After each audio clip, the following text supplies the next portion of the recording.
अस्सलामुअलैकुम व्यूवर्स, मैं हूँ आपकी होस्ट उम्मे उमाइमा रुमान।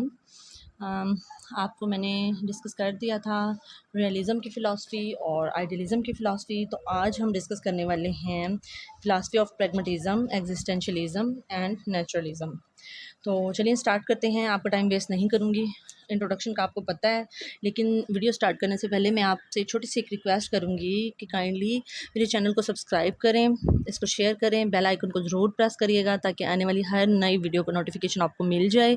अक्सर स्टूडेंट्स मुझसे ये पूछते हैं कि मैम आपकी वीडियोज़ नहीं मिल रही, जबकि हमने आपका चैनल सब्सक्राइब किया हुआ है। तो उनके लिए सजेशन ये है कि आपने चैनल तो सब्सक्राइब किया है, लेकिन बेल आइकन को आपने प्रेस नहीं किया, जिसकी वजह से आपको मेरी नई आने वाली वीडियोज़ जो हैं वो नहीं मिल रही। तो आप बेल आइकन को प्रेस करें और ऑल पे क्लिक कर दें, तो जितनी भी वीडियोस मैं अपलोड करूँगी इस सेशन की वो सारी आपको मिल जाएंगी। ठीक हो गया। अब टाइम वेस्ट नहीं करते और प्रैग्मेटिज़म की बात कर लेते हैं। अच्छा, आपको इन्फो देनी थी कि मैंने किलपैट्रिक एंड जॉन डेवी का नेम तो राइट कर दिया है, लेकिन जो असल इसके प्रोपोनेंट हैं चार्ल्स सैंडर्स पायर्स, उनका नेम मैं इस स्लाइड में ऐड करना भूल गई हूँ। लेकिन असल इस फ़िलासफ़ी को जिन्होंने इन्वेंट किया है वो चार्ल्स सैंडर पायर्स हैं, लेकिन इस पे जो फर्दर वर्क किया है वो किलपैट्रिक एंड जॉन डेवी ने किया है। तो जॉन डेवी ने बहुत ज़्यादा इस पे वर्क किया और फिर इसी प्रैग्मेटिज़म की फ़िलासफ़ी को बुनियाद बना के उन्होंने प्रोग्रेसिविज़म की भी फ़िलासफ़ी दी है, जो कि एजुकेशनल फ़िलासफ़ीज़ में से एक फ़िलासफ़ी है। तो इसलिए जॉन डेवी का नाम ज़्यादा लिया जाता है और ज़्यादा यही मशहूर हैं। तो मतलब जब मैं स्लाइड प्रिपेयर कर रही थी तो सेंटर स्पाइस का नेम मैंने राइट भी किया था, लेकिन पता नहीं कैसे वो शायद डल हो गया या कुछ ऐसा हुआ। तो आप लोग अपने नोट्स जो प्रिपेयर करेंगे उसमें आप ज़रूर चार्ल्स सैंडर पायर्स का नेम लिख लेंगे। ठीक हो गया। अच्छा, अब बात कर लें इसके अदर नेम्स की। तो प्रैग्मेटिज़म जो फ़िलासफ़ी है इसको यूटिलिटेरियनिज़म भी कहा जाता है और एक्सपेरिमेंटलिज्म भी कहा जाता है, और इसको फ़िलासफ़ी ऑफ प्रैक्टिकल एक्सपीरियंसेस भी कहा जाता है। ठीक हो गया। इसके जो फाउंडर थे वो चार्ल्स सैंडर्स पायर्स थे, और इसके जो एक्सपोनेंट्स हैं उसमें जॉन डेवी, विलियम जेम्स और किलपैट्रिक ये शामिल हैं। अच्छा, असल में इस फ़िलासफ़ी का जो ओरिजिन है वो यूएसए है, यूनाइटेड स्टेट ऑफ अमेरिका। अगर इसकी डेफिनेशन की बात करें तो हम कह सकते हैं कि this philosophy emphasises that the things and the ideas are not the real, but the things that can we do by our hands or by interacting with this, that is pragmatism। pragma जो word है ये लिया गया है Greek word से, और pragma का मतलब है एक्शन। ठीक हो गया। एक्शन, प्रैक्टिस, या फिर आप कह सकते हैं कि यूजेबल थिंग्स, यूटिलिटेरियनिज्म। ठीक हो गया। अब इसका अगर स्लोगन की बात करें तो ये फ़िलासफ़ी कहती है कि चेंज इज़ रियलिटी। मतलब कॉन्स्टेंटली चेंजिंग चीज़ें जो होती हैं वही असल में रियलिटी होती हैं। ये कहते हैं कि जो प्रेजेंट का फिनोमेना है ना, असल में वो इस पे वर्क करते हैं। तो प्रेजेंट फिनोमेना में जो चीज़ यूज़फुल होगी वही रियलिटी है। मतलब अब मौजूदा दौर में या मौजूदा वक्त में जो चीज़ हमें फ़ायदा दे रही है वही रियलिटी है। मतलब ये फ़ायदे की बात करते हैं, ये नुकसान की बात नहीं करते। इसका एक और स्लोगन है, truth is that which works. सच्चाई वही है जो काम करती है। मतलब जो चीज़ कॉन्स्टेंटली वर्किंग फ़ेज़ में है वही रियलिटी है। अब कॉन्स्टेंट के वर्ड से आपने खुदा रार आइडियलिज़म की तरफ मूव ऑन नहीं कर जाना। कॉन्स्टेंट का मतलब मुस्तकिल ज़रूर होता है, लेकिन यहाँ जो कॉन्स्टेंट का वर्ड है वो एज एन एडजेक्टिव यूज़ हो रहा है, और इसके बाद वर्ब जो यूज़ हो रही है वो है यूटिलिटी। मतलब जो चीज़ यूज़फुल है, कॉन्स्टेंटली मुस्तकिल बुनियादों पे जो चीज़ यूज़फुल प्रूव होती है इंसान के लिए वही सच्चाई है।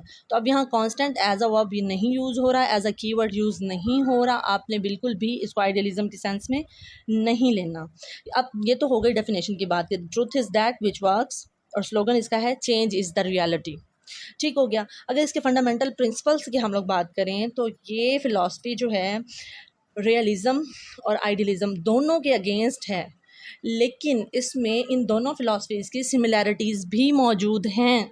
ऐसा नहीं है कि ये डिसिमिलर फ़िलासफ़ी है, इसमें दोनों पहली फ़िलासफ़ीज़ आइडियलिज़म और रियलिज़म का मिक्सचर भी शामिल है। और साथ में ये कहते हैं कि बेशक आप कहते हैं कि आइडियाज़ जो हैं वो रियलिटी हैं, या बेशक आप कहते हैं कि फ़िज़िकल वर्ल्ड रियलिटी है, ये दोनों रियलिटी हो सकते हैं, लेकिन अगर ये वर्किंग फ़ेज़ में हों तो सिर्फ सोचने से भी कुछ नहीं होता जब तक हम एक्शन ना लें, और सिर्फ फ़िज़िकल वर्ल्ड को देखने से भी कुछ नहीं होता जब तक हम एक्शन ना लें। अच्छा, अब हमने कल डिस्कस किया था कि जो आइडियलिज़म की अप्रोच है वो मोनोइस्टिक अप्रोच है, और जो डुअलिस्टिक अप्रोच है, और जो रियलिज़म की अप्रोच है वो मोनोइस्टिक अप्रोच है। तो अगर प्रैग्मेटिज़म की अप्रोच की बात करें तो इसकी प्लूरलिस्टिक अप्रोच है। मतलब ये फ़िलॉसफी ये कहती है कि there are many ways to reach the reality, कि सच्चाई तक पहुंचने के बहुत से तरीके हो सकते हैं। फिज़िकल वर्ड के थ्रू भी आप पहुंच सकते हैं, आप एक्शन के थ्रू भी रियलिटी तक पहुंच सकते हैं, आप आइडियाज़ के थ्रू भी रियलिटी तक पहुंच सकते हैं, आप नेचर के साथ इंटरेक्शन करके भी रियलिटी तक पहुंच सकते हैं। Even that every thing that can be useful for the human being is reality. ठीक हो गया। अब प्लूरलिस्टिक थ्योरी की बात मैंने आपके साथ कर ली। उसके बाद वो ये कहते हैं कि जो चीज़ एक्शन प्रोड्यूस करने पे आपको मजबूर कर दे वही रियलिटी है। मतलब अगर आपकी सोच आपको प्रोवोक करी है कि आपको स्पेसिफिक एक्शन परफॉर्म करें, तो उस टाइम के लिए, उस मौजूदा टाइम के लिए, जो जिस वक्त आपको आपकी सोच प्रोवोक कर रही है एक्शन करने के लिए, उस वक्त आपकी सोच रियलिटी है। और अगर एक फ़िज़िकल वर्ल्ड का फ़िज़िकल फिनोमेना है, वो आपको एक स्पेसिफिक टाइम में प्रोवोक कर रहा है कि आपको स्पेसिफिक एक्शन परफॉर्म करें, तो उस वक्त के लिए, उसी मौजूदा टाइम के लिए, at that pinch of time, physical world का वही फिनोमेना आपकी रियलिटी है। मतलब जिस वक्त जो चीज़ आपको एक्शन करने पे मजबूर कर रही है, या आपको प्रोवोक कर रही है, या आपको एक तहरीक दे रही है, आपके अंदर एंथुसियाज्म पैदा कर रही है कि आपने काम करना है, उस वक्त की रियलिटी वही चीज़ है। और जैसे ही वो टाइम ख़त्म होता है तो समझो वो रियलिटी अकॉर्डिंग टू प्रैग्मेटिज़म ख़त्म हो गई, अब नई रियलिटी शुरू हो गई। ठीक हो गया। उसके बाद ये कहते हैं कि यूनिवर्स इज़ डायनामिक। वो कहते हैं कि जो पूरी दुनिया है ये डायनामिक है, ये चेंजिंग प्रोसेस में है मुस्तकिल। एक वक्त में एक चीज़ सही है तो दूसरे वक्त में वो गलत भी हो सकती है। अगर मैं आपको डेली लाइफ एग्जांपल दूं, तो जब कोरोना का फिनोमेना था और इंसान को कोरोना का सामना था, तो उस वक्त प्रैग्मेटिज्म की फ़िलासफ़ी के हिसाब से रियलिटी ये थी कि जो कोरोना है वही रियलिटी है, और वो हमें प्रोवोक कर रहा है कि हम एक स्पेसिफिक एक्शन परफॉर्म करें कि कोरोना के लिए एक ऑथेंटिक वैक्सीनेशन हम इन्वेंट करें। तो जब उस पे हमने काबू पा लिया, जब हमने इन्वेंट कर ली वैक्सीनेशन, जब हमने अपने लोगों को बचा लिया, तो दैन वो रियलिटी ख़त्म हो गई, अब नई रियलिटी स्टार्ट हो जाएगी। ठीक हो गया। अच्छा, अब ये कहते हैं कि values are not fixed, values change over time. वो कहते हैं कि जैसे जैसे वक्त बदलता जाता है ना, तो हमारी तरजीहात, हमारे मतलब हमारी प्रेफरेंसेस भी बदलती रहती हैं। ठीक है। और वैल्यूज़ जो हैं वो स्टिल कभी भी नहीं हो सकती, वैल्यूज़ डायनामिक हैं। क्यों? क्योंकि यूनिवर्स डायनामिक है। ठीक हो गया। ये प्रैक्टिकल एक्सपीरियंस की बात करती है फ़िलासफ़ी। ये कहती है कि मतलब रियलिटी वही है जो हमारे अंदर एक्शन को प्रोवोक कर दे और हमारे अंदर हैप्पीनेस को लेकर आए। ठीक हो गया। उसके बाद ये प्रैक्टिकल वर्क पे बेस करती है। ये कहती है कि जिस तरह रियलिज़म इंडिविजुअल डेवलपमेंट की बात करता है ना, आइडियलिज़म तो मेंटल डेवलपमेंट की बात करता है, लेकिन रियलिज़म जो है वो इंडिविजुअल डेवलपमेंट की बात करता है, तो प्रैग्मेटिज़म भी इंडिविजुअल डेवलपमेंट की ही बात करती है। इस सेंस में अगर देखा जाए तो रियलिज़म और प्रैग्मेटिज़म की सेम अप्रोच है। सारी फ़िलासफ़ीज़ जो हैं अगर एक दूसरे से कंट्रास्ट रखती हैं, तो इनमें सिमिलैरिटीज़ भी होती हैं। आप लोगों ने ये बात माइंड में रखनी है। ठीक है। और ये कहते हैं कि यूटिलिटेरियन क्या चीज़ है। यूटिलिटेरियन के बारे में ये कहते हैं कि यूटिलिटेरियन वो चीज़ है जो हमारी बेसिक नीड्स को सेटिस्फाई कर दे, बेशक वो नीड्स हमारी एक्सट्रिंसिक हों या इंट्रिंसिक हों। अब नीड्स होती हैं और एक्सपेक्टेशंस होती हैं। लास्ट टाइम 2022 वाले पेपर में नीड्स का वर्ड भी यूज़ हुआ है और एक्सपेक्टेशंस का भी। जो नीड्स होती हैं वो हमारी इंट्रिंसिक होती हैं, और जो एक्सपेक्टेशंस होती हैं, क्योंकि हम दूसरों से रखते हैं, दूसरों से हमें कुछ उम्मीदें होती हैं, जो हमारी एक्सपेक्टेशंस होती हैं, तो वो एक्सट्रिंसिक इन नेचर होती हैं। तो उसका आंसर भी इंट्रिंसिक एंड एक्सट्रिंसिक था और इसी सीक्वेंस में था। ठीक हो गया। अब वो कहते हैं कि बेशक हमारी इंट्रिंसिक या एक्सट्रिंसिक जिस तरह की भी नीड्स हैं या एक्सपेक्टेशंस हैं, जो चीज़ उनको पूरा कर देती है वही रियलिटी है। ठीक है। यानी ट्रुथ इज़ द रियलिटी। ठीक हो गया। फिर ये प्रैक्टिकल वर्क की बात करती है, ये डेमोक्रेसी की बात करती है, आज़ादी की बात करती है एक इंडिविजुअल की। और वो कहते हैं कि ग्रोथ और डेवलपमेंट जो कि एक्शन के नतीजे में आती है और अपने इन्वायरमेंट के साथ इंटरेक्ट करने के नतीजे में आती है, वही रियलिटी है। क्या मतलब ये कि जब हम एक्शन लेते हैं और उस एक्शन के थ्रू हमारी डेवलपमेंटल ग्रोथ होती है, मतलब हमारा माइंड ग्रो करता है, या एक इंडिविजुअल जो है उसका एक्सपीरियंस ग्रो करता है, या किसी भी सेंस में वो ग्रो करता है, या उसकी डेवलपमेंट होती है, तो वही एक्शन है। ठीक हो गया। अब ये मेटाफिज़िकल वर्ल्ड को रिजेक्ट करते हैं, मेटाफिज़िकल मशीनरी इनके लिए कुछ भी नहीं है। कहते हैं कि जो कुछ है प्रेजेंट इरा है, जो कुछ है अभी है, ठीक है, अब जो चीज़ यूज़फुल है वही रियलिटी है। अब मेटाफिज़िक्स क्या होती है, मेटाफिज़िकल मशीनरी क्या होती है, मतलब गॉड, फिर हेल्पिंग गॉड्स, फिर उनके थ्रेशियाज और इस तरह की चीज़ें, मतलब जो चीज़ हम नेकेड आई से नहीं देख सकते। ये मैंने पिछली वीडियो में भी आप लोगों के साथ डिस्कस किया था। तो ये मेटाफिज़िकल मशीनरी पे बिलीव नहीं करते, और ये डेथ पे थोड़ा बहुत यकीन करते हैं, मतलब फुली ये कंडेम भी नहीं करते डेथ को, और फुली ये एक्सेप्ट भी नहीं करते हैं, मतलब ये डेथ पे हल्का फुल्का यकीन रखते हैं, जैसे रियलिज़म जो है वो बिल्कुल भी इस चीज़ पे यकीन नहीं रखती। तो इसके स्लोगन की अगर बात करें तो मैं पहले भी आपसे डिस्कस कर चुकी हूँ कि इसका स्लोगन जो है वो कहते हैं कि चेंज इज़ रियलिटी, या फिर truth is that which works. अगर इसके एजुकेशन के हवाले से इस फ़िलॉसफ़ी को डिस्कस करें तो इसके एजुकेशनल ऑब्जेक्टिव्स जो हैं वो स्टूडेंट्स को इस काबिल बनाते हैं कि स्टूडेंट अपनी डेली लाइफ प्रॉब्लम्स को सॉल्व कर सके। दूसरा ये कहते हैं कि न्यू वैल्यूज़ को क्रिएट करना सिखाया जाता है इस फ़िलॉसफ़ी में। और ये डेली लाइफ लिविंग के हवाले से तो अपने स्टूडेंट्स को ट्रेन करती ही है, लेकिन ये फ्यूचर करियर के लिए भी अपने स्टूडेंट्स को ट्रेन करती है, स्टूडेंट्स को सिटीज़नशिप के लिए, बेटर इंडिविजुअल बनाने के लिए, बेटर सिटीज़न बनाने के लिए भी काम करती है। इसके जो करिकुलम हैं वो डेमोक्रेसी पे बेस करता है, और इसके करिकुलम के 4 प्रिंसिपल्स जो हैं वो इंट्रोड्यूस करवाए इस फ़िलॉसफ़ी ने। वो कहते हैं कि एक तो यूटिलिटेरियन होना चाहिए, मतलब एक्शन होना चाहिए, यूज़फुल होना चाहिए एक चीज़ को, तो वो करिकुलम में, मतलब जो चीज़ यूज़फुल है वो इनके करिकुलम में इंक्लूड कर दी जाएगी at the pinch of time. ठीक हो गया। और ये लर्नर सेंटर्ड होना चाहिए इनका करिकुलम। ये कहते हैं कि करिकुलम हम जो भी डेवलप करेंगे तो उसको लर्नर सेंटर्ड होना चाहिए, और उसमें लर्नर के ही एक्सपीरियंसेस होने चाहिए। तीसरा पॉइंट इनका ये है। और चौथा जो है वो कहते हैं कि इंटीग्रेटेड सब्जेक्ट्स होने चाहिए। इंटीग्रेटेड करिकुलम का आपको पता ही है कि डिफरेंट सब्जेक्ट्स को जो है वो इंटरमिक्स कर दिया जाता है, सो दैट रिड्यूस द बस्ता लोड। तो वो कहते हैं कि डिफरेंट जब स्टार्टिंग लेवल पे होता है स्टूडेंट स्टडी के, तो डिफरेंट सब्जेक्ट्स को इंटीग्रेट कर देना चाहिए, सो दैट स्टूडेंट जो है उनको इजीली कैरी ऑन भी कर सके और उनको इजीली माइंड में भी ऑब्जॉर्व कर सके। ठीक हो गया। और ज़्यादातर ये एक्टिविटी पे बिलीव करते हैं। और अगर इनके डिसिप्लिन की बात करें तो वो कहते हैं कि चाइल्ड को फ्रीडम होनी चाहिए, लेकिन फ्रीडम भी एक डिसिप्लिन वे में होनी चाहिए। ऐसा नहीं होना चाहिए कि उसको छोड़ दिया जाए, जाओ भाई तुम्हारी मर्ज़ी है, जो चाहे जो जाके करो, तुम्हें कोई पूछने वाला नहीं है। ऐसा नहीं है, आज़ादी हो, लेकिन थोड़ा बहुत डिसिप्लिन भी होना चाहिए। यानी इनकी अथॉरिटेटिव टोन है, अथॉरिटेरियन फ़िलॉसफ़ी नहीं है ये। ठीक है। अब इसके अलावा वो ये कहते हैं कि डिसिप्लिन तो होना चाहिए, लेकिन डिसिप्लिन में भी स्टूडेंट्स को ये फ्रीडम होना चाहिए कि वो अपना डिसिप्लिन खुद क्रिएट करने के काबिल हों, और स्कूल जो है उनको इस काबिल बनाए कि वो अपना डिसिप्लिन खुद क्रिएट करने के काबिल हो जाएँ। अगर इसके टीचिंग मेथड्स की बात करें तो हम कह सकते हैं कि project method, problem solving method, learning by doing method और लर्निंग थ्रू एक्टिविटी, ये सारी चीज़ें जो हैं वो प्रैग्मेटिज़म की अप्रोच होंगी। उसके अलावा जो टीचर है इसमें एज अ फैसिलिटेटर वर्क करेगा या फिर एज अ डेलीगेटर वर्क करेगा। फैसिलिटेटर और डेलीगेटर को एक्सप्लेन करने अगर मैं बैठ जाऊँ तो फिर ये थोड़ी सी लंबी हो जाएगी वीडियो। तो टीचर रोल्स पे मैंने अलग से एक वीडियो बना दी है, बहुत ज़बरदस्त वीडियो है, शॉर्ट सी वीडियो है, इसमें सारे कंसेप्ट क्लियर हैं। अगर आपको कंसेप्ट क्लियर नहीं है तो आप उस वीडियो को देख सकते हैं। ठीक हो गया। फिर हम अगर बात करें स्टूडेंट्स के हवाले से तो इसकी अप्रोच, इस फिलॉसफी की अप्रोच स्टूडेंट सेंटर्ड है, और टीचर जो है एक फ्रेंड या गाइड के तौर पर वर्क करता है।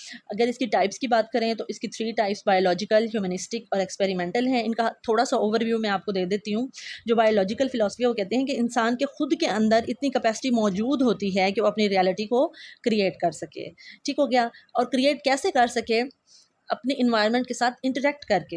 ह्यूमनिस्टिक जो इसकी अप्रोच है वो ये कहती है कि ह्यूमन नेचर जो है वो उसको अगर सेटिस्फेक्शन मिल जाती है तो वही रियलिटी है। ह्यूमन नेचर मुराद अगर वो अपने इन्वायरमेंट के साथ इंटरेक्ट करता है, और हर इंडिविजुअल की नेचर जो है वो डिफरेंट होती है। किसी को किसी चीज़ की ज़रूरत होती है और किसी इंडिविजुअल को किसी और फिनोमेना की ज़रूरत होती है। तो वो जो चीज़ इसकी इंट्रिंसिक या एक्सट्रिंसिक नीड्स को और इसके एक्सपेक्टेशंस को अगर फुलफ़िल कर देती है तो वही रियलिटी है। ठीक हो गया। और अगर एक्सपेरिमेंटल टाइप की बात की जाए तो हम कह सकते हैं the principle is true which can be verified by the experiment. अब एक्सपेरिमेंटल में क्या कि ये कहते हैं कि जो चीज़ एक्सपेरिमेंट से साबित हो गई, मतलब साइंटिफिक मेथड यूज़ करके जो चीज़ आपने साबित कर दी वही रियलिटी है। ठीक हो गया। तो इस फ़िलॉसफ़ी की इसी एक्सपेरिमेंटल अप्रोच ने जो है साइंस की तरक्की की बुनियाद रखी थी। ठीक हो गया। अब इसके बाद हम बात कर लेते हैं जी नेचुरलिज़म की फ़िलॉसफ़ी की। नेचुरलिज़म की जो फ़िलॉसफ़ी है इसके एक ही एक्सपोनेंट हैं जो कि हैं रोसो। रोसो 18th सेंचुरी से थे, ये फ्रेंच थे। ठीक हो गया। और अगर इसके एक्सपोनेंट्स की बात करें तो इसके एक्सपोनेंट्स में मारिया मोंटेसोरी जो हैं उनको हम इंक्लूड कर सकते हैं, डार्विन को इंक्लूड कर सकते हैं, स्पेंसर को और मैकडोगल्स को भी इंक्लूड कर सकते हैं क्योंकि इन सब ने इसी पे वर्क किया है। अच्छा, फ्रोबल भी कहीं ना कहीं नेचुरलिज़म का ही एक्सपोनेंट तस्वर किया जा सकता है क्योंकि जो फ्रोबल था उसने एमाइल जो कि रोसो का एक नॉवल है और इसमें सोफ़ी का करैक्टर आई थिंक सो मुझे ठीक से याद नहीं आ रहा, उससे इंस्पायर होके जो है अपना एक एजुकेशनल सिस्टम बिल्डअप किया था। आपको फ्रोबल पे मैं एक अलग से वीडियो दे दूँगी, अगर मैं यहीं डिस्कस करने बैठ गई तो फिर वीडियो ने लंबा हो जाना है। ठीक हो गया, फिर आप लोग भी बोर होंगे। अच्छा, तो जो फ्रोबल हैं वो भी नेचुरलिस्ट ही तस्वुर किए जाते हैं और ये 18th सेंचुरी की फ़िलॉसफ़ी है। इसमें थोड़ी बहुत रियलिज़म की भी आपको झलक नज़र आती है। ठीक है? रियलिज़म की थोड़ी बहुत जो इसमें क्वालिटीज़ हैं वो मौजूद हैं।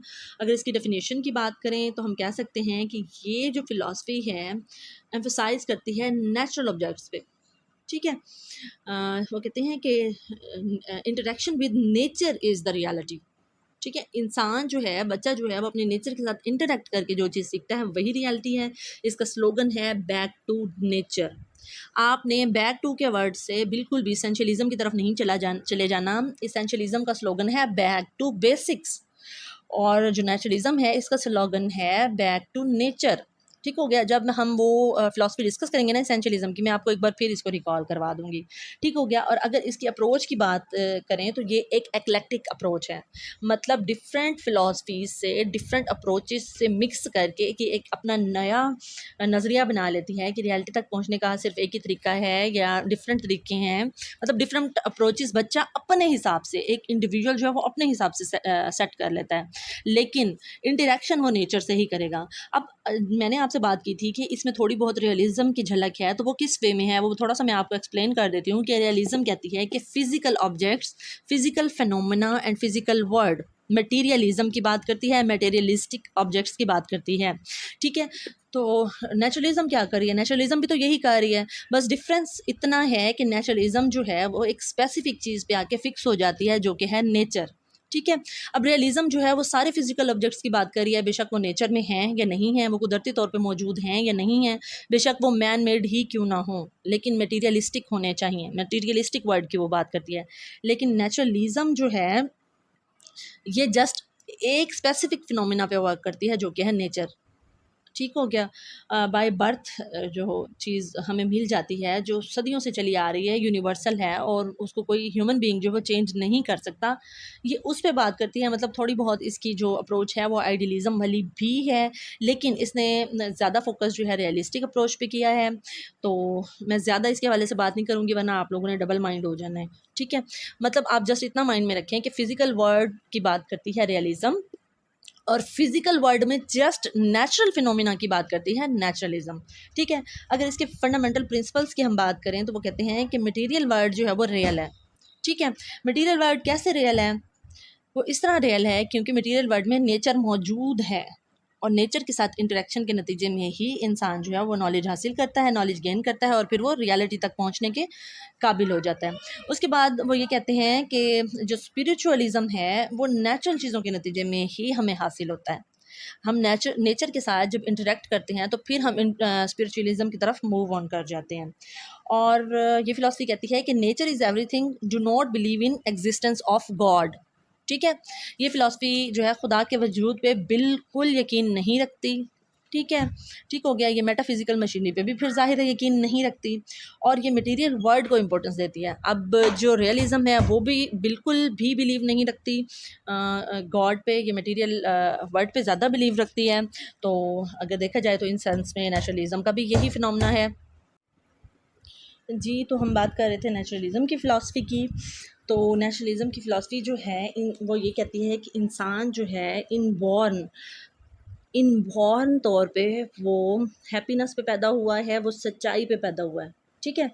और जो उसकी इंट्रिंसिक नेचर है, वो इस चीज़ पे उसको खुद इवोक कर देती है कि वो अच्छाई की तरफ मूव ऑन करे, ठीक है? अब ये जो एनवायरनमेंट है, वो उसको बुरा बना देता है, ठीक है? वो कहता है कि अगर वो एनवायरनमेंट से इंटरैक्शन करता है, तो वो उसमें उसको अगर एनवायरनमेंट ऐसा प्रोड्यूस करवा दिया जाता है उसका एनवायरनमेंट, या फिर उसको ऐसा एनवायरनमेंट मिल जाता है कि जिसमें उसको बुराई नज़र आती है, तो फिर वो बुरा बन जाता है। जबकि उसकी जो पैदाइश है वो इस चीज़ पे है कि वो पैदाइशी तौर पे अच्छा इंसान पैदा हुआ है। तो यहाँ अगर थोड़ा सा देख लें तो इसमें ह्यूमनिज़म की झलक भी आती है, जो कि साइकोलॉजी की अप्रोच है, ठीक हो गया।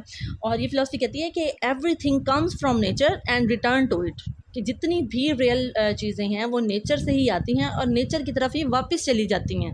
मतलब डेथ पे यकीन रखती है ये फ़िलॉसफ़ी, लेकिन गॉड पे यकीन बिल्कुल भी नहीं रखती। ये चाइल्ड फ्रीडम की बात करती है, प्रेजेंट एक्सपीरियंसेस की बात करती है, इंटरेस्ट और एक्टिविटीज़ की बात करती है, और ये सारी चीज़ें जो हैं इसको थोड़ा बहुत मैच कर देते हैं प्रैग्मेटिज़म की फ़िलॉसफ़ी से। लेकिन हमने सिमिलैरिटीज़ की बेस पे फ़िलॉसफ़ीज़ को याद नहीं रखना, हमने फ़िलॉसफ़ीज़ को उसकी डिससिमिलरिटीज़ की बेस पे याद रखना है। ये फ़िलॉसफ़ी जो है साइंटिफिक मेथड पे बिलीव करती है, साइंस पे बिलीव करती है। अगर इसके ऑब्जेक्टिव्स की बात करें तो ये सेल्फ एक्सप्रेशन की बात करती है। अब ज़रा जो लास्ट वीडियो में मैंने आपके साथ डिस्कस किया था और आपको डिटेल में समझाया था, सेल्फ रियलाइजेशन, सेल्फ एक्सप्रेशन और सेल्फ डिसिप्लिन। अब सेल्फ रियलाइजेशन मैंने आपको अच्छे से समझा दिया था लास्ट वीडियो में, अगर आपने नहीं देखी तो आप वो वीडियो देख सकते हैं। सेल्फ रियलाइजेशन जो है उसको हम इंटरलिंक करेंगे कौन सी फ़िलॉसफ़ी के साथ जी, आइडियलिज़म के साथ। सेल्फ डिसिप्लिन जो है उसको हम जो है रिलेट करेंगे रियलिज़म के साथ। और उसके बाद अब वर्ड मैंने यूज़ किया है सेल्फ एक्सप्रेशन का। सेल्फ एक्सप्रेशन की जो फ़िलॉसफ़ी है वो नेचुरलिज़म के साथ अटैच की जाती है। क्यों? क्योंकि वो ये कहते हैं कि इंसान या बच्चा इस काबिल है कि वो नेचर या अपने इन्वायरमेंट के साथ इंटरेक्शन के नतीजे में अपने आप को एक्सप्रेस कर सके। कोई और फिनोमिना, कोई एक्सट्रिंसिक मोटिवेशन उसको इस काबिल नहीं बना सकती कि वो अपने आप को एक्सप्रेस करे। वो सेल्फ एक्सप्रेशन की जो हिम्मत है वो अपने अंदर रखता है, ठीक हो गया। और ये कहता है कि इंसान में या बच्चे में इतनी कैपेसिटी पहले से ही मौजूद होती है कि वो अपनी लाइफ को मेंटेन कर सके, अपनी लाइफ को प्रिजर्व कर सके और सेल्फ एक्सप्रेशन की बेस पे ख़ुद को मनवा सके, ठीक हो गया। और वो ये भी कहते हैं कि एजुकेशन वही है जो कि हैप्पीनेस जनरेट कर दे, ठीक है। और हैप्पीनेस भी कैसे जनरेट करे? नेचर के साथ इंटरेक्शन के नतीजे में हैप्पीनेस जनरेट करे। इसके बाद हम बात कर लेते हैं इसके करिकुलम की। तो रोसो ने अपना जो करिकुलम दिया था सबसे पहले वो उसके नावल एमाइल में दिया था। इसकी करिकुलम की 5 स्टेजेस हैं या 5 लेवल्स आप लोग कह सकते हैं। ये 5 लेवल्स में से जो फर्स्ट 2 लेवल्स हैं वो रोसो ने बताए हैं अपनी बुक एमाइल जो उसका नावल है उसमें, ठीक है। और उसके बाद जो लास्ट 3 स्टेजेस हैं वो उसने अपनी बुक सोशल कॉन्ट्रैक्ट्स में, ये इसकी बहुत मशहूर किताब है जो इन्वायरमेंट के साथ डीलिंग के हवाले से है और नेचर के साथ डीलिंग के हवाले से है, सोशल कॉन्ट्रैक्ट्स। तो सोसाइटी में मतलब किस तरह से मूव करना चाहिए, इसमें लास्ट 3 लेवल्स इसने दिए थे। वो लेवल्स मैं सुपरफिशली आपके साथ डिस्कस कर लेती हूँ।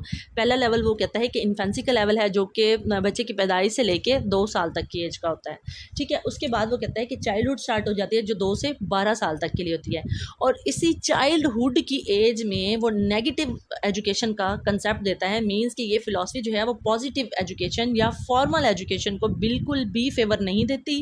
रोसो नेगेटिव एजुकेशन की बात करता है और यही चाइल्डहुड की फ़ेज़ में ही बात करता है। वो कहता है कि 2 साल से 12 साल तक की एज के बच्चों को नेगेटिव एजुकेशन होनी चाहिए।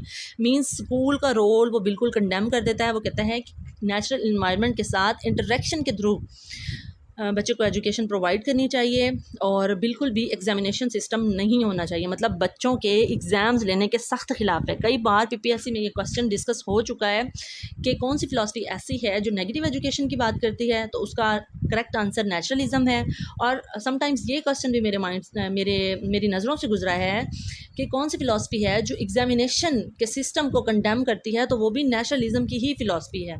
ठीक हो गया। उसके बाद वो सोशल कॉन्ट्रैक्ट्स में बाकी 3 की स्टेजेस डिस्कस करता है और वो कहता है कि थर्ड लेवल पे है बॉयहुड की स्टेज, जो कि 12 से 15 साल तक की है। और इसमें वो कहता है कि ये नोबल सिवेज की एज होती है। मतलब यही वो एज है जिसमें अगर बच्चे को अच्छा इन्वायरमेंट प्रोवाइड कर दिया जाए तो बच्चा या स्टूडेंट जो है वो अच्छाई की तरफ मूव ऑन कर सकता है। और यही एज है जिसमें बच्चा बुराई की तरफ भी अट्रैक्ट हो सकता है। हमारे अपने माशरे की अगर बात करें तो कहते हैं कि भाई जो लड़कपन की उम्र होती है ना, यही बनने की होती है और यही बिगड़ने की होती है। तो रोसो भी सेम यही बात करता है। आप इसके साथ इसको इंटरलिंक्ड करके याद कर सकते हैं। फोर्थ लेवल पे वो यूथ या पुबर्टी की एज की बात करता है, जो कि 16 से 20 साल तक की एज है। इसमें वो ये कहता है कि बच्चे ने जिस तरह का इन्वायरमेंट उसको मिला होता है उसके हिसाब से अपने करैक्टर को डेवलप कर लिया होता है और अब वो इस लेवल पे तैयार होता है कि वो ख़ुद से अपने माहौल के साथ इंटरेक्ट कर ले। और अडल्टहुड की एज में वो कहता है कि वो अच्छाई और बुराई के दरमियान बिल्कुल ठीक तरह से फ़र्क करने के काबिल होता है।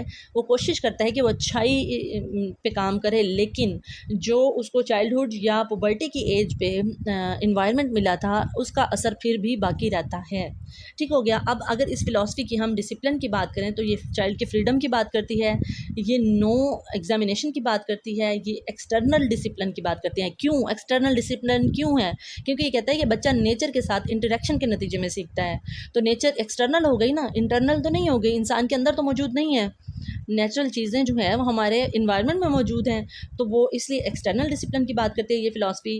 कहती है कि बच्चे को पनिशमेंट नहीं देनी चाहिए, बच्चे को फ्रीडम हो। ठीक है। ये फॉर्मल एजुकेशन को कंडेम करती है। ये कहती है कि डिसिप्लिन वो होना चाहिए जो बच्चे के लिए डिज़ायरेबल है। डिसिप्लिन वो नहीं होना चाहिए जो कि एजुकेशनल एजेंसी यानी स्कूल्स, कॉलेज, यूनिवर्सिटीज़ प्रोवाइड करती हैं। ठीक हो गया। अगर टीचिंग मेथड्स की बात करें तो ये सबसे ज़्यादा फोकस करता है कि बच्चे जो हैं वो पेड सेंट्रिक एजुकेशन हासिल करें।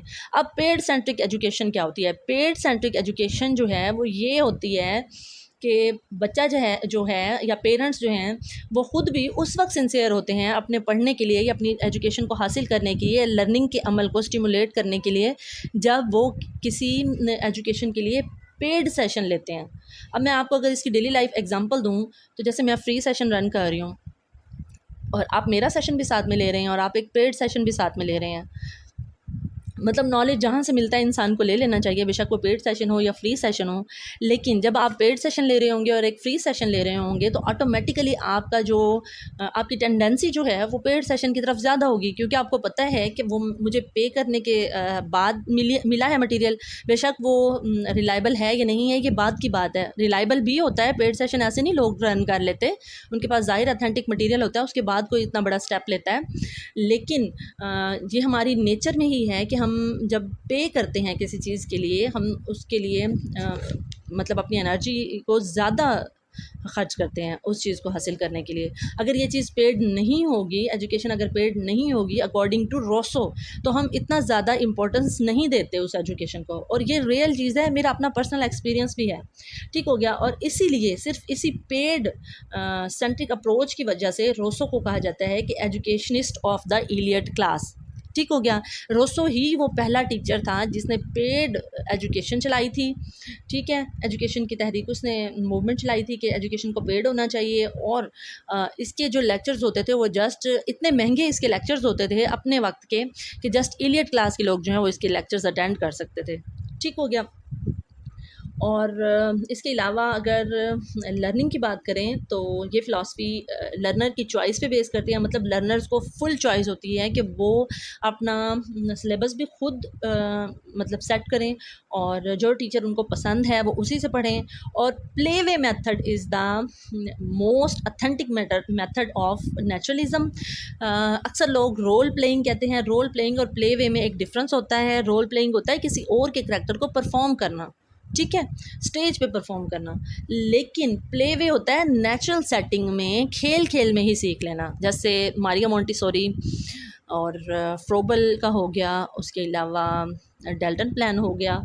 इस तरह के जो मेथड्स हैं वो सारे प्ले वे मेथड्स हैं। ठीक हो गया। अब जो गवर्नमेंट ने इनिशिएटिव लिया है ईसीई का या ईसीसीई का, तो वो भी प्ले वे मेथड में इंक्लूड होता है, मतलब वो नेचुरलिस्टिक अप्रोच है। ठीक हो गया। तो अक्सर पीपीएससी के पेपर्स में भी, इंटरव्यूज़ में भी ये क्वेश्चन पूछ लिया जाता है कि जो नेचुरलिज्म की फ़िलासफ़ी है वो कौन से मेथड पे बिलीव करती है, तो अक्सर लोग उसको रोल प्लेइंग कहते हैं। उसका आंसर रोल प्लेइंग नहीं है, उसका आंसर प्ले वे मेथड है। ठीक हो गया। उसके बाद जो है ये लर्निंग बाय डूइंग पे भी बिलीव रखती है। अच्छा, ये प्ले वे और रोल प्लेइंग वाला ना आपको डिफरेंट जो बुक्स हैं, जैसे क्वालिफाई बुक है या क्रक्स है, इनमें भी रोल प्लेइंग ही मिलता है, जो कि रॉन्ग है। मिस्टेक्स हो जाती हैं बुक्स में भी। ऐसा नहीं है कि ऑथर्स जो हैं उनमें कैपेसिटी नहीं होती। नो डाउट ऑथर्स बहुत अच्छा राइट करते हैं, लेकिन जो टाइपिस्ट होते हैं उनसे भी मिस्टेक हो जाती है। मतलब जो बुक को कंपाइल कर रहे होते हैं वो लोग तो एक्सपर्ट नहीं होते ना, तो उनसे भी मिस्टेक्स हो सकती हैं। तो इसलिए इसका एग्जैक्ट आंसर जो है वो प्ले वे मेथड है, नॉट रोल प्लेइंग। अच्छा, ये फ़िलासफ़ी प्ले वे मेथड पे बिलीव करती है, लर्निंग बाय डूइंग पे करती है, और ह्यूरिस्टिक मेथड पे। देखिए ह्यूरिस्टिक मेथड कैसे, ह्यूरिस्टिक मेथड क्या होता है? अगर आपने मेरे टीचिंग मेथड्स पे वीडियोज़ नहीं देखी तो वो मैंने अपलोड की हुई हैं। उसमें सारे टीचिंग मेथड्स डिटेल से मैंने डिस्कस किए हुए हैं और इनकी सब टाइप्स भी डिस्कस की हुई हैं। आप लोग देख सकते हैं मेरी वो वीडियो, व्हाट इज़ एजुकेशन वाली प्लेलिस्ट में वो मौजूद है। ठीक हो गया। अब ह्यूरिस्टिक मेथड ये होता है कि स्टूडेंट को जितनी ज़रूरत है उतना बता दिया जाए और उसको फ्रीडम दी जाए कि आप अपनी इन्वायरमेंट के साथ, अपनी नेचर के साथ इंटरेक्ट करके बाकी खुद खोज लगाएं। ठीक है। और ये एजुकेशन में जो एग्ज़ामिनेशन सिस्टम है उसके भी ख़िलाफ़ है। ठीक है। रोल ऑफ़ टीचर की बात करें तो टीचर जो है वो इसमें एज ए फैसिलिटेटर वर्क करेगा, और टीचर जो है उनके लिए ऐसा इन्वायरमेंट जस्ट क्रिएट कर देगा जिसमें वो इंटरेक्शन करके अच्छे से लर्न कर सकें। आगे सारा काम स्टूडेंट्स का होगा। अगर नेचुरलिज्म की टाइप्स की बात करें तो इसकी 3 टाइप्स बहुत ज़्यादा मशहूर हैं, एक फ़िज़िकल, दूसरी मैकेनिकल और तीसरी बायोलॉजिकल। इनको सुपरफिशली मैं थोड़ा सा डिस्कस कर लेती हूँ। जो फ़िज़िकल है वो ये कहते हैं कि जो रियलिटी है वो नेचुरल इन्वायरमेंट में एग्जिस्ट करती है, मतलब टोटली रोसो की अप्रोच। उसके बाद मैकेनिकल आ जाता है, तो मैकेनिकल में वो ये कहते हैं कि man is a mere machine, there is no spirit और soul, only matter is everything. यानी हम सिंपल वर्ड्स में ये कह सकते हैं कि जो नेचुरलिज्म की मैकेनिकल अप्रोच है या मैकेनिकल नेचुरलिज्म जो है वो ये कहती है कि जो फिज़िकल वर्ल्ड है वही सब कुछ है, इंसान जो है एक मशीन है जो इस फिज़िकल वर्ल्ड में वर्क करता है बस। और बाकी ना ही कोई रूह का वजूद है और ना ही कोई स्पिरिट का वजूद है इस दुनिया में, मतलब खुदा के वजूद का भी वो इनकार कर देते हैं। अब जो बायोलॉजिकल है उसमें वो कहते हैं कि जो इंसान है ना वो ज़िंदगी में एक छोटी सी अदना सी बस एक चीज़ है। असल जो चीज़ है वो है इन्वायरमेंट या नेचर। मतलब यहाँ वो इंसान को एक माइनर सा रोल दे देते हैं बायोलॉजिकल में, और असल रोल नेचर को दे देते हैं, जबकि फ़िज़िकल में नेचर और इंडिविजुअल का इक्वल रोल होता है। आप लोग ये बस माइंड में रखिएगा। अब हम मूव ऑन करते हैं एग्जिस्टेंशलिज्म के अप्रोच की तरफ। तो एग्जिस्टेंशलिज्म की जो अप्रोच है उसको मॉडर्न यंगेस्ट फ़िलासफ़ी भी कहा जाता है। अक्सर ये क्वेश्चन पेपर्स में आया होता है कि मॉडर्न यंगेस्ट फ़िलासफ़ी कौन सी है, तो वो है एग्जिस्टेंशलिज्म की अप्रोच। इसको 20th सेंचुरी फ़िलासफ़ी भी कहा जाता है क्योंकि ये वो फ़िलासफ़ी है जो 20वीं सदी में इंट्रोड्यूस हुई। अच्छा, इसके हवाले इस फ़िलासफ़ी के हवाले से अक्सर 2 क्वेश्चंस और भी होते हैं कि who is the 19th century existentialist and who is the 20th century existentialist. तो इसका 19th सेंचुरी का जो एग्जिस्टेंशलिस्ट है वो है सोरेन किरकेगार्ड। ठीक है। और जो 20th सेंचुरी का है वो है जीन पॉल सार्त्रे। जीन पॉल सार्त्रे जो है वो 20th सेंचुरी का, अक्सर ये क्वेश्चन पूछा जाता है और ये बहुत इंपॉर्टेंट क्वेश्चन है। अच्छा, अब ये जो एग्जिस्टेंशलिज्म की जो आप एटिमोलॉजी की अगर बात कर लें तो एग्जिस्टेंशलिज्म का वर्ड जो है वो लेटिन वर्ड है, एग्जिस्टेयर से निकला है, और शुड बी या टू बी, मतलब फ्यूचर में क्या होने वाला है या क्या चीज़ जो है उस एग्जिस्टेंस के हवाले से, वजूद के हवाले से जो बात हो। ठीक हो गया। और कार्ल जेस्पर जो कि डेनमार्क से बिलोंग करते थे वो भी इसके एक्सपोनेंट रहे हैं, वो भी 20th सेंचुरी से थे, लेकिन जीन पॉल सार्त्रे को ज़्यादा इंपॉर्टेंस दी जाती है। अगर इसकी डेफिनेशन की बात करें तो ये फ़िलासफ़ी जो है मैन की हेल्पलेसनेस को, इंसान की एक इंडिविजुअल की हेल्पलेसनेस को, बेयारो मददगारी को शो करती है। ये फ़िलासफ़ी कहती है कि भरे मेले में भी इंसान अकेला है, मतलब इर्द गिर्द बेशक दुनिया चलती रहे लेकिन अंदरूनी तौर पे सब कुछ खाली है, ठीक है, और हमारे पास कुछ भी नहीं है। मतलब इंसान जो है एंग्ज़ायटी में घिरा हुआ है, इंसान जो है वो हर तरफ से परेशानियों में घिरा हुआ है। मतलब ये फ़िलॉसफ़ी जो है वर्ल्ड वार फर्स्ट जो थी, उससे पहले के जो दुनिया में हालात थे और हर तरफ बेयकीनी का आलम फैला हुआ था, उसके नतीजे में वजूद में आई है। मतलब अभी वर्ल्ड वार हुई नहीं है, दुनिया का माहौल बहुत ख़राब था, एनवायरनमेंट बिल्कुल भी आउट ऑफ कंट्रोल था। तो इस चीज़ के हवाले से इस फ़िलॉसफ़ी ने जन्म लिया। और ये फ़िलॉसफ़ी जो है वो ये कहती है कि इंसान जो है उसके पास फ्रीडम और फ्री विल होनी चाहिए। वो क्यों इतना बेयारो मददगार है, वो क्यों इतना डिप्रेस्ड है, वो डिप्रेस्ड साउल्स क्यों हैं। अगर किसी ने इंग्लिश लिटरेचर में मास्टर्स किया हुआ है तो वो बेटर इसको समझ सकते हैं। मैं उनको एग्जांपल देती हूँ एक नावल की, जो कि है सिमुल बेकेट का, और उस नावल का नेम है waiting for Godot. Waiting for Godot जो है वो असल में एग्जिस्टेंशलिज्म पे ही वर्क कर रहा है, ठीक है। तो ये फ़िलॉसफ़ी कहती है कि इंसान के पास फ्रीडम, फ्री विल और चॉइस होनी चाहिए। इंसान जो है उसके पास इतनी चॉइस होनी चाहिए कि वो अपनी लाइफ़ को अपने अकॉर्डिंग मोल्ड कर सके, ठीक है। ये फ़िलॉसफ़ी इंसान को, एक इंडिविजुअल को सेंट्रल पोज़ीशन देती है। कहती है कि सच्चाई है ही इंसान खुद। इंसान खुद इस काबिल है कि वो अपनी सच्चाई को क्रिएट कर सके। बाहर की कोई भी एक्सट्रिंसिक मोटिवेशन कोई भी ऐसी नहीं है जो उसकी रियलिटी को जो है वो क्रिएट कर सके। इंसान खुद अपनी रियलिटी को क्रिएट करता है और वो खुद अपने अमाल का ज़िम्मेदार है। ये फ़िलॉसफ़ी जो है वो खुदा पे बिल्कुल भी यकीन नहीं करती, जैसे कि नेचुरलिज़्म की फ़िलॉसफ़ी नहीं करती। लेकिन नेचुरलिज़्म की फ़िलॉसफ़ी जो है उसकी सेंस और इसकी सेंस में थोड़ा-सा डिफ़रेंस ये है कि नेचुरलिज़्म की फ़िलॉसफ़ी ये कहती है कि जब नेचर मौजूद है तो खुदा की नाउज़ुबिल्लाह क्या ज़रूरत है। लेकिन एक्जिस्टेंशलिज़्म ये कहती है कि जब इंसान इतना बेयारो मददगार है, परेशान है और खुदा उसमें कोई एक्शन नहीं ले रहा, तो इट मीन्स अगर खुदा होता तो इतनी परेशानी की हालत में अपने बंदे को देख के बिल्कुल भी बर्दाश्त ना करता। और इसलिए इंसान जो है उसको खुद स्टेप लेना पड़ेगा। मतलब हम एज़ अ मुसलमान इन दोनों अप्रोचेज़ को नहीं मानते। मेरा रब कमी कोताही माफ़ करे। लेकिन मैं जो बात कर रही हूँ इन दोनों फ़िलॉसफ़ीज़ के अकॉर्डिंग बात कर रही हूँ, ठीक हो गया। अब ये जो फ़िलॉसफ़ी है इसके स्लोगन की अगर हम बात करें तो इसका स्लोगन है एग्जिस्टेंस प्रीसीड एसेंस। मैं एक बार फिर रिपीट कर देती हूँ, एग्जिस्टेंस प्रीसीड्स एसेंस, ठीक हो गया। ये नेचर और रियलिटी इन दोनों को मिक्स करके बात करती है। ये कहती है कि एग्जिस्टेंस इज़ अल्टीमेट। अब आपने अल्टीमेट के वर्ड से बिल्कुल भी पेरिनियलिज्म या आइडियलिज्म की तरफ नहीं चले जाना। इसमें अल्टीमेट का word as an adverb use हो रहा है। एग्जिस्टेंस एडवर्ब या एडजेक्टिव के तौर पे यूज़ हो रहा है कि एग्जिस्टेंस जो है इंसान का वजूद होना, इंसान का ज़िंदा होना, इंसान का इस दुनिया में मौजूद होना इस बात की दलील है कि यही रियलिटी है, ठीक है। कहते हैं कि जो वैल्यूज़ है इंसान फ्रीली, फ्रीडम और फ्री वॉइस और अपनी विल, अपनी फ्री चॉइस और विल के साथ खुद क्रिएट कर सकता है। वो कहता है कि इंसान अपने अमाल का खुद ज़िम्मेदार है, ठीक है। और वो कहता है कि एक इंसान जो है वो अपने लिए एक सुप्रीम ताकत है, किसी और के लिए हो या ना हो ये अलग बात है, लेकिन अपने आप के लिए इंसान अहम ज़रूर है, ठीक है। और वो ये कहता है कि घर में जो तालीम दी जाती है वो ज़्यादा बेहतर है बनिस्बत स्कूल में दी जाने वाली तालीम के। क्योंकि स्कूल जो है जस्ट फ़ौजी प्रोड्यूस कर रहा है, कैडेट प्रोड्यूस कर रहा है, जो कि अगर जंग छिड़ भी जाती है तो उसके सिलसिले में अपने मुल्क के दिफ़ा के लिए काम आ सकें ये लोग ना। मतलब उस वक़्त एंग्ज़ायटी इतनी थी और तकरीबन हर स्कूल में मिलिट्री ट्रेनिंग दी जा रही थी। तो वो ये कहता था कि स्कूल जो है, सॉरेन किरकेगार्ड ये कहते हैं कि स्कूल जो है वो जस्ट इन प्रिंसिपल्स पे काम कर रहा है कि वो अच्छे लड़ाका इंडिविजुअल्स जो हैं उनको प्रोड्यूस कर सके। जबकि होम जो है वो मोहब्बत का, अमन का दर्स देता है।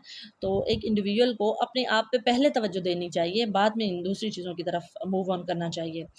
और ये आइडिया ऑफ डेथ को एक्सेप्ट करते हैं। वो कहता है कि मौत जो है वो यकीनी है और ये मौत को इतना पसंद करती है ये फ़िलॉसफ़ी। ये कहती है फ़िलॉसफ़ी कि एक मौत ही वो वाहिद तरीका है जो इंसान को इस दुनिया की मुश्किलात से छुटकारा दिलवा सकती है, ठीक हो गया। और इनका जो फ़ेथ है अगर उसकी बात करें तो ये लीप फ़ेथ की बात करते हैं। ये कहते हैं कि मतलब लीप फ़ेथ का मतलब ये है कि कोई बात नहीं, अगर बाहर का एनवायरनमेंट जो है वो आपको रेज़िस्ट करता है एक अच्छा इंसान बनने में, तो आप खुद को इस काबिल बना लें कि आप जो है अच्छे इंसान बन सकें, या आप अपने अपनी इंडिविजुअलिटी को मनवा सकें। ठीक है, बेशक उसके लिए फिर आप बाद में फ़ेल हो जाएं या आप इसमें कामयाब हो जाएं, लेकिन आपको एक कोशिश ज़रूर करनी चाहिए। ठीक हो गया।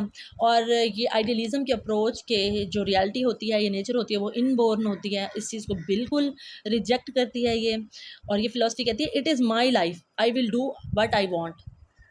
मतलब वो कहते हैं कि किसी को कोई सरोकार नहीं होना चाहिए कि मैं अपनी ज़िंदगी कैसे गुजार रहा हूँ या कैसे गुजार रही हूँ। ये मेरी ज़िंदगी है और मेरी मर्ज़ी, मैं इसको जिस तरह से मर्ज़ी गुजारूँ। मतलब एक इंडिविजुअल को रिस्पॉन्सिबल बना देती है अपनी लाइफ को मैनेज करने के लिए। अगर इसके ऑब्जेक्टिव ऑफ एजुकेशन की बात करें तो ये फ़िलॉसफी जो है वो कहती है कि एक इंसान को जस्ट इस काबिल बना दिया जाए कि वो अपने आप को इम्पोर्टेंस दे, बाकी वो अपनी रियलिटी खुद क्रिएट करने के काबिल है। और ये फ़िलॉसफी हेल्प करती है लर्नर्स को कि वो एक ऑथेंटिक बीइंग है, उन जैसा ना कोई पहले आया है और ना ही एक इंडिविजुअल जैसा कभी आएगा। जो कुछ है एक इंडिविजुअल ही है। मतलब ये फ़िलॉसफी एक स्टूडेंट को इस काबिल बनाती है कि वो अपने आप के ऊपर यकीन रखे कि हाँ मैं कर सकता हूँ और किसी और को कोई इजाज़त नहीं है कि मेरे मामलात में दखल अंदाज़ी करे। ठीक हो गया। अगर इसकी करिकुलम की बात करें तो ये एक्लेक्टिव सब्जेक्ट्स को बहुत ज़्यादा इम्पोर्टेंस देती है नेचुरलिज़म की तरह। ये ख़ुद भी एक एक्लेक्टिक फ़िलॉसफी है, डिफरेंट आइडियाज़ को ये मिक्स करती है, ये फोकस करती है इंडिविजुअल बीइंग पर और इंडिविजुअल्स की आपस में रिलेशनशिप पर। ठीक है।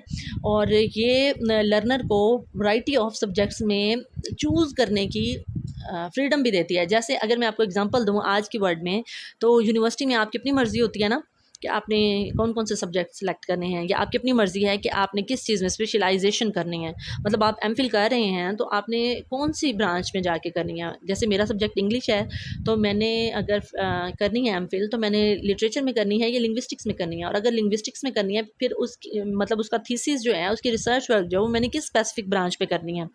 ठीक हो गया। तो ये इसकी बेस्ट एग्जांपल हो सकती है एग्जिस्टेंशलिज़म की कि ये वैरायटी ऑफ सब्जेक्ट्स में चॉइस का एलिमेंट जो है वो ऐड करती है।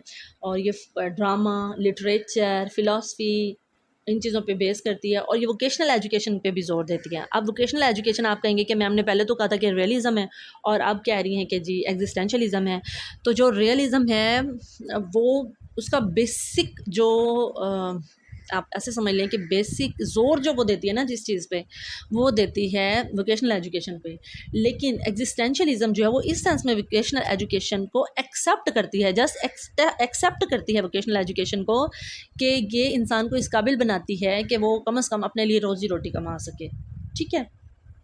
उसके अलावा अगर इसके डिसिप्लिन की बात करें तो ये जो फ़िलासफ़ी है बच्चे को फ्रीडम देती है, फ्री विल देती है, सेल्फ एक्सप्रेशन देती है, जैसे नेचुरलिज़म की अप्रोच थी।